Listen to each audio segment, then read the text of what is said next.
Welcome to Good as Gold, hosted by Nick Grovich, a show dedicated to helping you understand precious metals and rare coins, how to avoid the pitfalls when buying, and how to understand the inner workings of the precious metals markets. Have a question? Call our local office at 1-800-221-7694. That's 1-800-221-7694.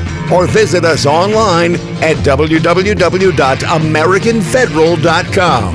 Now, here's the host of Good as Gold, Nick Grovich. Hi, Nick Grovich with you. I'm back this week. I missed last week, and Carl took over for me, so I hope you enjoyed his show.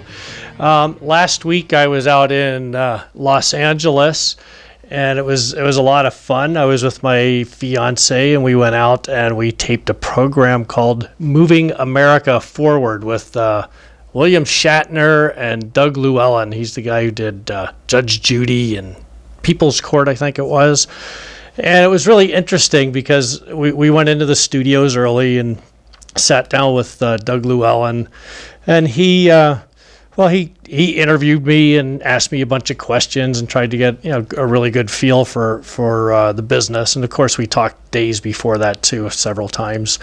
And then we went to lunch and came back and got ready for the filming, and it was kind of fun. I didn't like putting the makeup and all that on, but they're going to air the show. I don't know exactly when they're airing it. I'm thinking in August, but if you're interested in seeing that show, it's about 15-20 minute long show, and it'll be on some of the cable stations. But when I get the exact date, I will be glad to let you know. But you could sign up online at AmericanFederal.com, sign up on the preferred client list, and I will let you know when that airs.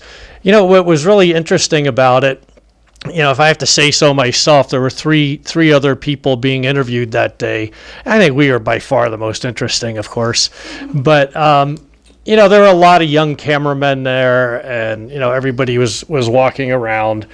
The show, I just was told the show will be on in 4 to 6 weeks, but sign up on preferred client on the preferred client email, and I'll let you know the exact date.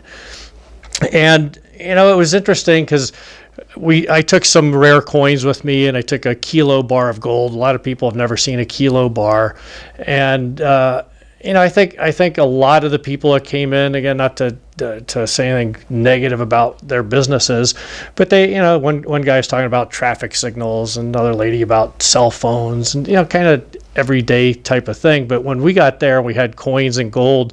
I know Doug Llewellyn, the host of the show, got really excited and really wanted to look at the coins and know the history, and everybody had to come over and hold the kilo bar of silver. All the cameramen came over and wanted pictures with the silver, with the gold, with the kilo bar of gold.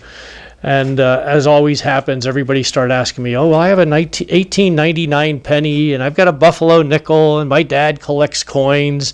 So it was a lot of fun. And what I really liked about it was these younger guys. The cameramen were pretty young, probably in their 20s or 30s, and they were all really, really interested in the coins and the gold. And my take is that most young people aren't very interested in it, so it was kind of exciting to have them get so interested. At the end of the show, they had to film one more person, and they actually had to come in and push us off the set because everybody was looking at our coins and having so much fun with it. So it was a fun time. It was just really a fun time out there. So that's why I was gone last week. We'll let you know when the show airs and what channel and all that. Let's see, if you have any questions, we're live in Phoenix today, so you can call the station at 602-324-1510. Last week, I was not here, and our friend George, won last week's guess at where gold was going to be online. I don't have his numbers in front of me, but George gets another silver eagle. George is getting together quite a collection of silver eagles. George is a real good guy. He stops in the office every now and then. He picks up, when I have extra supplies, the old books that you put your coins in. He picks them up. He's in quite a few of the local coin clubs, and I really like that. simply because if there were a lot more guys like George out there, there'd be a lot more people collecting coins and getting interested. So I love giving them the supplies that they can use and giving the coin clubs things that hopefully they can use for younger collectors to get into the hobby. I deal with so many investors. Sometimes I forget there's still a lot of people out there who just love to trade in coins like I did when I was younger, and it's a lot of fun to get back into that. This week, I won't say the last name, but Jay down in Gilbert won this week. He guessed gold would be at 1,087, and it was 1,097 yesterday at the close. So, Jay, you will be getting a brand new shiny silver eagle in the mail. So if you want to get involved in our survey question, go online at AmericanFederal.com and give us your best guess for where gold is going to be next Wednesday at the close. If you're the closest one, you get a silver eagle. If you get it right on the nose, you'll get a 1/10 ounce, which is a $5 gold eagle. And you don't have to get it to the penny. So if it's 1,097.70 and you guess 1,097, I'll still give you the gold eagle. We're pretty easy about giving out prizes. So let's see what I have here. Let's talk a minute about the gold market or the metals market. It's interesting. Gold spot's been under $1,100, silver's under $15, and yet everybody's really hesitant to buy. And I think what happens is when the markets move down, nobody feels any urgency to move. It happens all the time. Somebody will call and whatever the price is, well, I think it's going $30 lower, so call me back when it goes down $30. And then if it does go down $30 and you actually call the person back, then they're convinced it's going down $30 more. And inevitably, they end up missing it because they always think it's going just a little lower, and the market turns around and takes off. And then if I call the people back to say, well, if it ever gets back to where it was, where I didn't buy it the first time, call me. So I guess my point is, at some point you have to decide, either have a price you're going to buy at, have a plan ahead of time and follow through with it. Because if you make the decision ahead of time, you're not going to get so caught up in the emotion of the market. And that's what happens to people. It goes down and so many people think, well, if it ever gets under $1,100, I'm going to buy it. And then it actually does it. And they rethink their whole position and they don't do it. Now, obviously, I don't know if it's a good buy. I don't know if it's going lower. I don't know if it's going higher. I'm going to talk a little bit more about that. But, it's at $10,090 today. Gold's awfully cheap. And the thing that I love about it, and this gets back to the investor mentality, this is why people can read charts, because people's psychology doesn't really change. Whatever investment you're looking at changes, whether you're looking at stocks or gold or oil, that can change, but the way that people react in markets is pretty stable. Whether it's today, 20 years ago, 50 years ago, the psychology doesn't really change. And like I said, when the market's going down, every investor I talk to will say, well, you want to buy when nobody else is buying. When everybody thinks that the market's dead, it's never turning around, that's when you want to buy. And I've yet to talk to an investor who would argue with that. And those same people will tell you when the market's going up and it's in the news every day and all the media is telling you gold's going through the roof, it's going to $5,000, it's going to $3,000, whatever it is, that's the time you should sell. And this is what I'm saying about planning. So if you're going to buy or you're going to sell, you really ought to have a plan. I'm going to sell when it hits $2,000, or I'm going to buy when it hits $1,000 or $1,100, whatever your number is, and then follow through with it. Because what happens is you get caught up in emotion. Gold's down to $1,100 and the phone hardly rings. When gold was $1,700 to $1,900, the phone rang all day long. I could have sat there 15 hours a day and taken orders. So people, they know better, but then they get caught up in the emotion. And that's why there's these huge peaks, because everybody jumps in when everybody's bullish, and that's almost always the wrong time to buy. Right now, we'll talk about this. We're coming up on a break, but after the break, I'll talk about what happens when the market goes down. I'm not convinced that waiting for an $80 move in gold is really worth it, because here's the other thing that happens. A lot of times you'll see the metals dip substantially in price and you can't buy them. or the premium, the amount you have to pay over the spot price, gets so high that you would have been better off buying at the higher spot price. Now, let me give you an example. Years ago, I was in Alaska. I had flown up to Fairbanks, Alaska at the last minute. A gentleman up there, I don't remember exactly, but I think he had 21 bags of silver. A bag of silver is $1,000 face value of the old quarters, dimes, and halves. And when I took the phone call and got on the plane, silver was roughly $22 an ounce. And of course, the morning I landed in Fairbanks, silver was $11 an ounce. So naturally, when I showed up at this gentleman's house, he said, well, I wanted to sell when it was $22. I'm not so excited at $11. But because it was such a huge drop in the spot price of silver, the premium, the amount that you could get above what the value of the silver was worth, was so high that I could still pay him $22 an ounce. So it took me a while. He kept saying, well, I don't want to sell at $11 an ounce. I said, well, if you figure this out, look at the price I'm giving you, divide it by the amount of silver you're giving me, you're actually getting $22 an ounce. You're getting an $11 premium. So you're getting $11 an ounce more than what silver is worth. So you're still getting the $22 an ounce. So if you really wanted to, you could sell me your silver for $22 an ounce and buy other silver that doesn't have the premium at 11. I mean, what a great deal that is. You could sell me 20,000 ounces and buy 20,000 ounces and take half the money back. So it's a great way to make money sometimes if you have the right product. But it was a great example of the spot price going down, but the actual price of buying the metal really didn't go down. And yet at $11, when it dropped to $11, people were doing it. They were paying $8 over spot for silver eagles. They're paying $11 over spot for old silver coins. They're paying several dollars an ounce over spot for silver bars. So even though the spot was low, they weren't buying it any cheaper than it was the day before. If you look at platinum right now, as you know, I love platinum eagles. I've been telling people to buy platinum eagles for years. When I first started telling people to buy platinum, you could buy platinum eagles for $75 to $100 over whatever the platinum price was, the spot price of platinum. And today, I'm lucky when I can buy 10 or 15 ounces a week in platinum eagles. And the premium on some of the stuff now is $300, some of it's as high as $400, $500 over spot.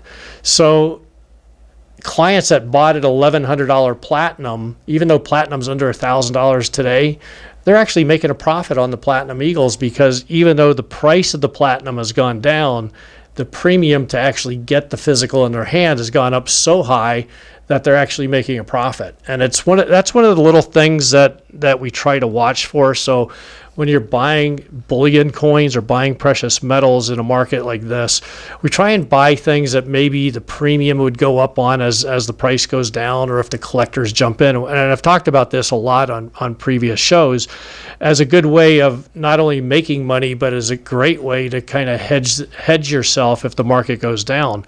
And like I said, the Platinum Eagles, it's a great example. 1/10 ounce Platinum Eagles wholesale in the wholesale market go for $75 over spot. So that means you're paying $1,750 an ounce for platinum. This is wholesale, even though platinum's less than $1,000 an ounce. So it looks like we have a call. We have a call come in. Hi, this is Nick. Hey, Nick. This is Rich in Arizona City. Hey, Rich. I'm glad you called. Yeah, you're glad I called. You put me right there on the radio. Okay, why don't we go with the 95W? No, that's not it. What? That's not it. You're talking about the Silver Eagle, right? Yeah, isn't that what you said, the silver? No, platinum, silver, or gold of any of the Eagles. What's the lowest mintage on any of the Eagles? You're right, that's the lowest Silver Eagle. But I'm looking for the lowest mintage on any Eagle. Oh, no. I'll tell you what, Rich. I'm gonna send you a Silver Eagle because you were right that's the lowest mintage Silver Eagle. You're gonna send me a Silver Eagle because I'm right? Okay, I'll send you one. So you made me look good in front of my wife, so I'm not in the doghouse. All right. Well, I'm glad I could help you out. Technically, it's the rarest eagle. Well, would I pay what for a Proof 70? What's that, 50,000 or whatever these goofballs are paying? No way. You're right about that. Not a chance. Hey, Rich, I'm gonna have Ashley get your name and number, and address, and we'll send you a silver eagle. And I'm going to clarify the question of all the eagles, the gold, silver, and platinum.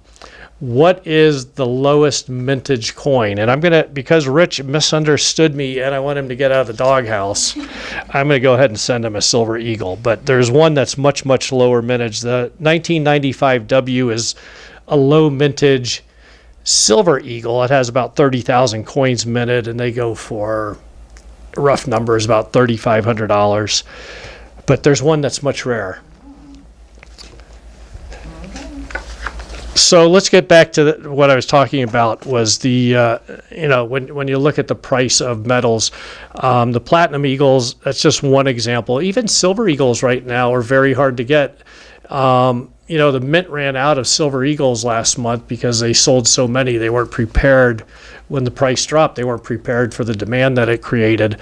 And they were about a month out on silver eagles. And that carries over. When people can't get the eagles, then maybe they buy the platinum or the silver maple leafs. And then the Canadian mint ran out. So right now, one of my suppliers is quoting October delivery on any new silver coins like eagles or maple leafs or even the bars. So, when the price goes down, you have to realize a lot of the price has to do with paper contracts, futures, things like that, where they're not actually trading physical metal. But when it comes to actually finding the metal, sometimes it's just not available at the current price, and that's why these premiums go up, or you have to wait a long time to get delivery. And it doesn't happen often, but to me, that's usually a pretty good indication that the metal is undervalued. I mean, think about it. It's all supply and demand. If there's no physical supply, why is the price going to continue going down? Once again, here's Nick Grovich. Okay, we're back with you. In case you're just joining us, we're talking a little bit about the precious metals market, and I hope to get to some rare coin information too for my collectors out there. What I've been saying is that even though the spot price of metals goes down, a lot of times you just can't find the metal. I was just talking about silver. Silver is the physical silver is very hard to find right now. It's a matter of the price is so low, a lot of people aren't selling anything. So all of a sudden we're very dependent on really just the new products coming in from the mints or from the refiners. And typically that's not a huge segment of the market that we're waiting for. Normally a lot of what we're getting when we buy metals for people is we're buying metals that someone else has sold into the marketplace. So we're getting, the older date silver eagles, older date platinum or gold eagles. We're getting, silver bars that might have been made 10 years ago. We don't know. But when the markets get this low, few people are selling. And that kind of brings me to what my next segment is about. When no one's selling anything, it tells me that we've reached a point, even though nobody's buying right now, there's not a lot of buying because everybody's kind of sitting on the sidelines waiting. The people who were going to panic and sell out, they've done so at this point. We had that 3 million ounces of gold in China that got sold a couple weeks ago that sent the market down about $30, which, by the way, a lot of people took that as a real negative. That was a huge amount of gold to be sold in one transaction, and the market ended up only down $30 that day. And the reality is 3 million ounces of physical gold being dumped on the market, it really should have knocked the market down $100 for how weak gold is, supposedly is right now. It really should have gone down $100 or more on that amount of gold hitting the marketplace. So to me, the fact that gold dropped down to $1,080 and then ended the day up around $1,100. I think that was actually a positive sign. Sure, it was down. That's 3 million ounces of gold being dumped on the market, but $30 move on that kind of quantity is not that substantial. And the fact that it's held that since then tells me that market might be a little better. I've mentioned Clive Mon before. He's one of the chartists that I like to follow. I subscribe to his service. And he's got a pretty good track record. He just reads charts. He doesn't look at the fundamentals as much. But he made a real good argument. He said, at some point when the market's down, you reach a point where the people who are going to panic, the people who are very negative on the market, they've sold out. And it really feels like that right now. It feels like, anybody who's going to get scared out of the market's out of the market. And as I mentioned several times now, I see that when I go to buy product, whether it's gold, silver, or platinum, there's very little of the older material out there. We're dependent on new material from the mints and refiners. And he made a really good point in an article. The name of his article, by the way, was, "It's 100% certain this will rally." That sounds like a pretty positive, 100%, that's a pretty positive prediction. And he's talking about he talks about the gold miners' bullish percent index. And what that is, it's just what it sounds like. They take a survey of the gold miners to see what percentage of them are bullish, and it's at 0 right now. So it can't get a lot worse than 0. You can't get worse than 0. If not a single one of them is bullish right now, that's about as negative as you get. And if you are a contrarian, that should be beating you over the head that it's time to buy something. That doesn't mean it can't go any lower. It just tells you that the sentiment is basically 0 bullish. It's very, very negative. And again, go back and look. That's always when markets turn around. Now he's talking about mining stocks, but of course mining stocks are going to move with the price of gold. And he made a comment I thought was kind of funny. He says, "If you turn bullish right now, it'll be just you and me. That'll be 2 of us." And that just means nobody else is bullish and nobody's buying, but nobody's selling. Now, it's only been 0% twice over the last 8 years. Once was in 2008, and that was during that big crash we had in 2008. And soon after that, we basically had the biggest rally we've ever had, and it ran up to $1,900. So we went from, about $800 to $1,900. That was a heck of a move up, and that was right after we had a 0% bullish, it's hard to say that, bullish reading. The second time was in 2013, and that was followed by about a $250 run up in the price of gold right after that. Now, since then it's come back down again, but what he's saying is, this is a big indicator when you have very few commercial shorts, because they're not shorting the market, they're just not bullish on the market, and at the same time have a 0% bullish reading. So he's very convinced there's going to be a huge rally coming. Now, whether it turns lower after that rally, I can't tell you, but I can tell you this. I've been in this market for 35 years, and I know what's going to happen. A lot of the people who are sitting there today saying, well, it's $1,090 an ounce for gold. I'm going to wait and see if it goes lower. Like I said, there's no urgency. People think it's just going to sit here forever, and whenever they get around to it, they'll go ahead and buy. If we get this rally that Clive is talking about, you could see gold go up anywhere from $100 to $300 based on what happened last time, and that doesn't guarantee it's going to happen, although he's pretty positive about it. So what'll happen is it'll go back to $1,100, and people think it's just a bounce. Then it'll go to $1,200, and people will start paying notice, and then it'll get to $1,300, and everyone will be convinced it's a rally, it's for real. And everybody will jump in at $1,300. Now, maybe it holds, or maybe that's the point. It comes back down to $1,100. I don't know.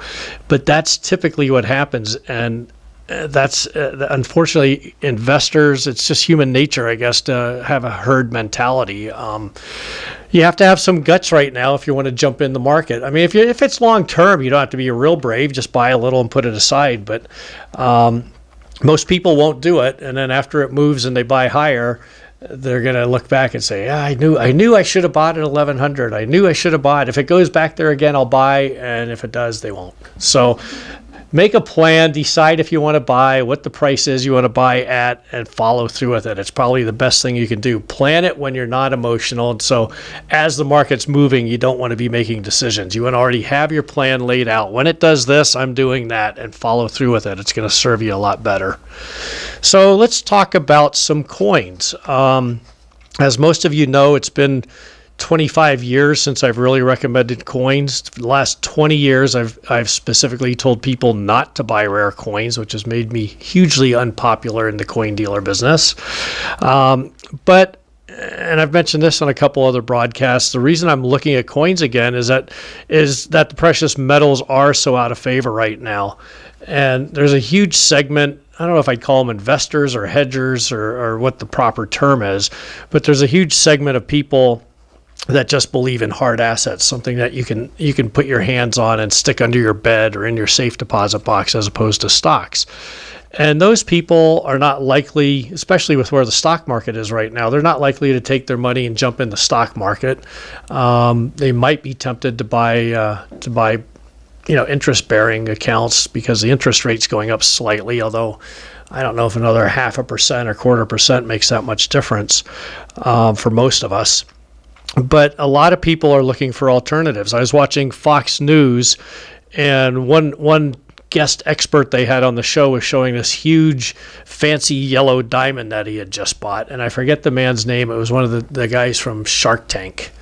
And so, you're talking about a guy that's got hundreds of millions or billions of dollars. So for him to buy a diamond, I don't even know what the diamond was worth, but in the millions of dollars. It was a huge diamond. They were showing it, and one of the women was trying it on, and they were talking about is this a good investment? And and he said, well, he felt that anything rare, high quality, and very, very limited amount out there, numbers of pieces out there, he thought would be a good investment. And remember, he's in a different category than most of us. So he could afford to buy a $3 million diamond and sit on it. And if it doesn't go up, it's not going to change his style of living.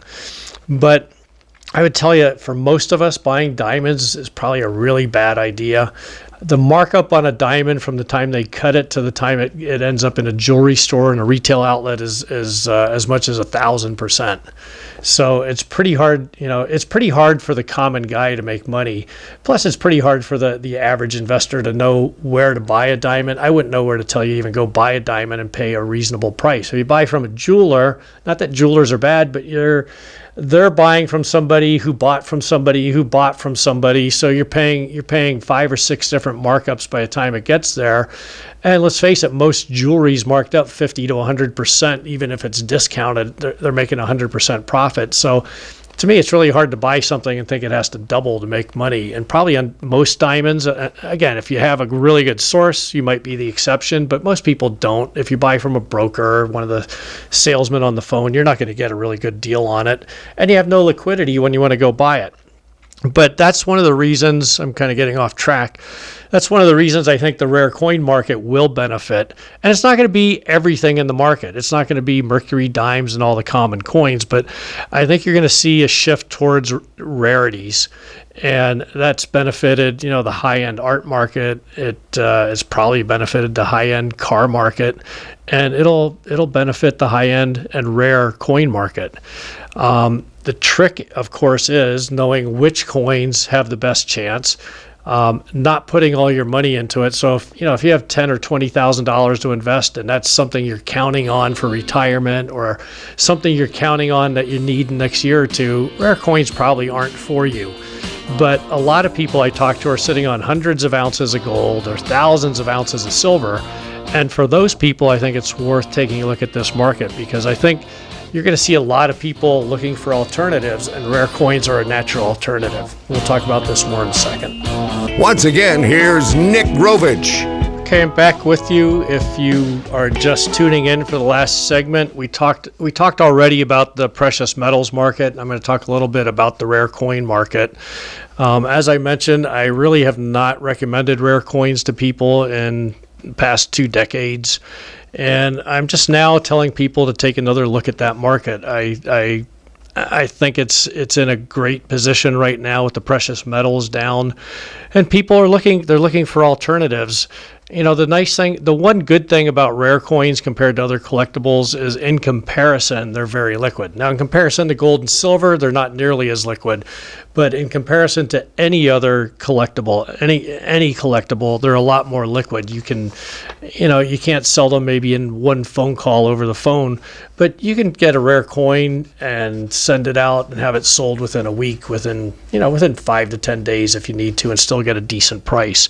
So it's a fairly liquid liquid market. If you have something like art or diamonds, it could take you months and months to sell it if you're able to find a buyer. So the rare coins within the collectibles market are probably your best for liquidity. There's so much information out there on coins right now. It's not like it was in the 80s where you just had to have the actual experience to know what the quantity of coins out there, and just remember what you saw at coin shows and that type of thing. We now have the certified coin exchange. They take a lot of the guesswork out. They tell us how many coins have been graded, what the last auction prices were. I mean, we see the last 6 auction prices on every coin. We see what the current bid is. We see what coins are for sale. I mean, back in 1980 or 85, we'd have paid a fortune for that kind of information. That would have been invaluable. And now we get it. I mean, we get it every day. We're kind of spoiled. So there's great information if people just stop and use it a little bit. Of course, one of the keys to getting into the rare coin market is you got to buy right. That doesn't mean you're going to buy and the dealer's not going to make any money. You got to let the dealer make some money because there's a lot of work involved.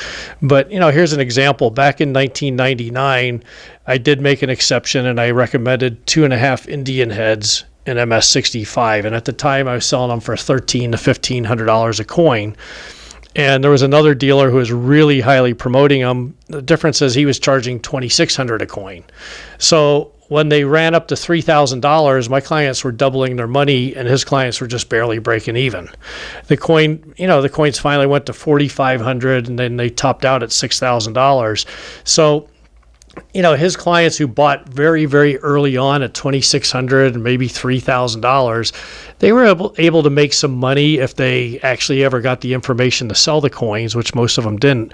But, anybody who bought in the second or third year of the promotion, they paid such a high price for those coins that unless they sold at the very top, it was really hard for them to make money. So you have to deal with a dealer like American Federal, my company, who's going to treat you right and show you all the information, show you what they're worth if you had to really turn around and sell them the next day, show you what the coins have gone for. So you got to pay a reasonable price for the coins.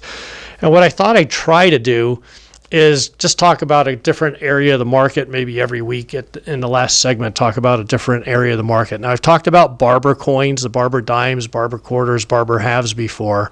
So I thought today I'd just touch on the Seated Liberty series. That's the series that came before the barber coins. And one of the reasons I picked these certain series out is that they're very highly collected or well recognized within the market. A lot of people get into the real esoteric coins. They'll get into, for example, 20-cent pieces or 3-cent silvers or 3-cent nickels. And those are fun areas, but there's only a small segment of collectors who actually buy those coins. So one of the things you have to do is you have to get into an area of the market where there's a wide acceptance of coins, so that number one, you have a good audience to sell to when it's time to sell. But you also want to be in an area that has a good acceptance, because you're going to have a lot more people out there and a lot better potential of them running the market up. So the Seated Liberty series, they made a lot of different varieties. The ones I'm talking about are the coins with motto. It says "In God We Trust" on them. And they started making those in 1866. And the last year they made them was 1891. 1892, they started the Barber series. And, to give you an idea of why I like these coins, most of these coins you could buy for the same, a lot of these coins you could buy for the same price as you could buy a St. Gaudens. And a St. Gaudens, they've graded over 2 million coins. They're not rare in MS 60, 63, 65, 66. They're really not rare until you get into the really lofty grades. So if I look at these, a Seated Liberty dime, just for example, now I'm talking about proof coins. Proof coins were made in much smaller numbers than the coins meant for circulation. They're a collector's coin that was made by the mint and sold to collectors even back then. So in proof 65, there's a total of 1,646 coins graded. Now, to me, that sounds like a tiny, tiny amount of coins to survive. They only made 600 to 1,000 coins a year typically. So there's a decent amount of coins out there to choose from. But 1,646 coins is a very small number when you consider they've been grading coins since 1986. We're coming up on, 40 years, 30 years? 40 years. So a coin like that is going to run in the ballpark of about $1,100. And it's a truly rare coin. It's something that's very historic. It's well recognized by collectors. It's well recognized by dealers. It's a coin that'd be very easy to resell if you wanted to resell it. And it's pretty inexpensive. $1,100, pretty cheap for a coin that's that old and that rare and that great a condition.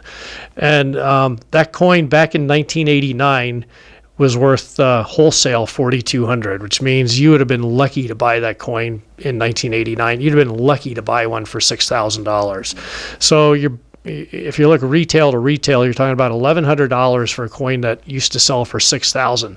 Now, I want to be really clear. I'm not telling you it's going back to $6,000. That was a different market and a different time. But even if it went halfway back up, if it went to $3,000 from $1,100, that's a pretty good profit. If it went a third of the way back, that's double your money. You move up to Proof 66, and the number of coins drops under 1,000, 993 coins. And you only go up to a coin that's worth about $1,500. But in 1989, wholesale was $7,250, so you probably would have been lucky to buy a coin for $9,000 or $10,000 back then. And you could buy that coin for right around $1,500 right now. And if you move up one more step to the grade I really like, which is Proof 67, there's only 346 coins graded. I have to tell you, when I put this together, I was shocked by how few coins are in Proof 67. I mean, it makes sense. Who saved coins back in the 1870s and 1880s? So someone would have saved these coins, store them in a place where they didn't get scratched or hairlined or damaged at all, which is really tough on a proof coin. If you just slide the coin across the table, you probably drop it 2 grades just from the mark sliding across the table. So imagine a coin from 1880 that's still in pristine shape from the mint. And I guess that explains why there's only 346 coins known. Now, will there be more coins? Yeah, as people find old collections, they'll find more coins. But, that's a coin that in 1989 you probably would have paid $14,000, $15,000 for that you can buy today for $3,000, maybe $3,200. So what I'm saying is there's some real rarity there. I don't think you're taking a lot of risk in buying a coin like any of these or the Barber coins. I also wanted to go over the Seed of Liberty quarters and halves, but I'm going to run out of time before I do that. But it's very similar. You're buying for a fraction of the price of what they were during the last high. So we're not counting on them going back to the old highs or even halfway back. If they go 25% back towards, does that make sense? The old price. I mean, it's 2 or 3 times what the price is today, and I think they're a really good buy. I mean, right now they're at a price that they sell at to collectors. So right now it's a collector's market. It's not been messed up by dealers who are in there promoting it. You're not paying a false price because the dealers have run the prices up. And like I said, it's not right for everybody.